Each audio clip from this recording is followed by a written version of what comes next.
When I was looking into the life of Seneca and researching his biography, I started thinking to myself, Seneca lived a very turbulent life that would have elicited a lot of anxiety. He was born with a crippling lung condition that led to him contemplating his suicide on many occasions. He witnessed the premature death of his newborn son, his uncle, and his dad all in 1 year. He dealt with being exiled and sentenced to death by Emperor Caligula, but narrowly escaped under the premise that he was going to die shortly of ill health anyway. Seneca had to advise a morally bankrupt tyrant who ended up sentencing him to his death 15 years later. We've all experienced anxiety in our life.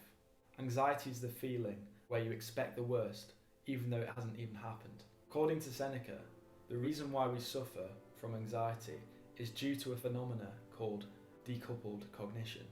Decoupled cognition is our ability to think of something that has happened or will happen, all while still being aware of our surroundings.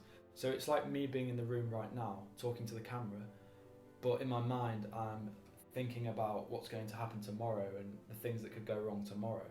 Seneca points out decoupled cognition is one of the only reasons why humans have a unique capacity to suffer more than other animals.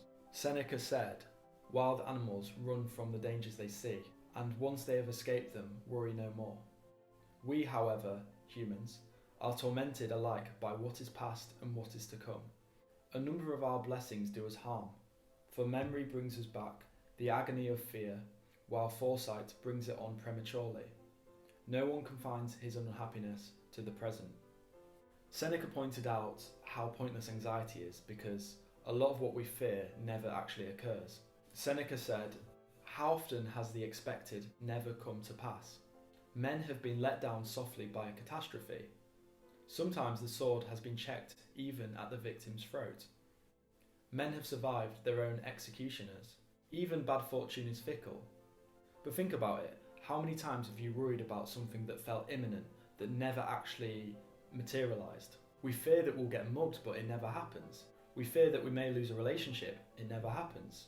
The only thing that is certain with anxiety is that it leads to lost time and a troubled mind." Seneca recognised that there are painful things in life that we fear that will happen one day. We all lose loved ones at some point. We all fall fatally ill ourselves. We're all likely to struggle with day-to-day life, whether it's financial struggles or whether it's mental health problems. Seneca was very aware of the fact that suffering was not avoidable throughout life, especially with his own health problems and his own struggles with exile. But Seneca's overriding point was that we suffer way before we need to suffer, solely through contemplating what could happen. Seneca captured this perfectly when he said, "It is likely that some troubles will befall us, but it is not present fact. Even though suffering is ordained to be, what does it avail to run out to meet your suffering? You will suffer soon enough when it arrives, so look forward meanwhile to better things." Seneca's point was that worrying about the inevitable before it happens is not just a huge waste of time and energy, it is a huge impediment to living a fulfilling, happy life. So instead of worrying about when the inevitable tragedy occurs, we should be focusing on the positives of life and making the best of our limited time on earth before these tragedies occur. Seneca's advice was simple. We need to confine ourselves to the present moment. The present moment is all we have. There is no point worrying about the past or hoping for the future, because the past and future do not exist. They are only perceptions in our own mind. What Seneca also would add is that we need to be aware that anything could happen. We could randomly lose a loved one, lose our job, and lose a relationship all in one day.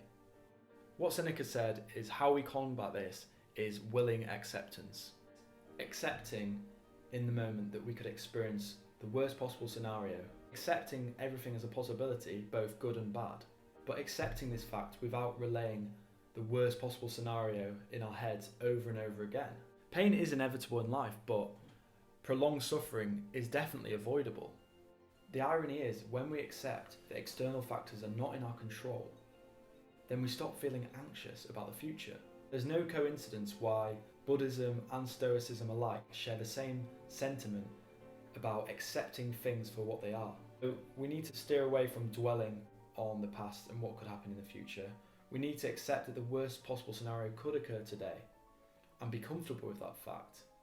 This acceptance means that we will not worry because in our minds we have no expectations and nothing that can happen will faze us.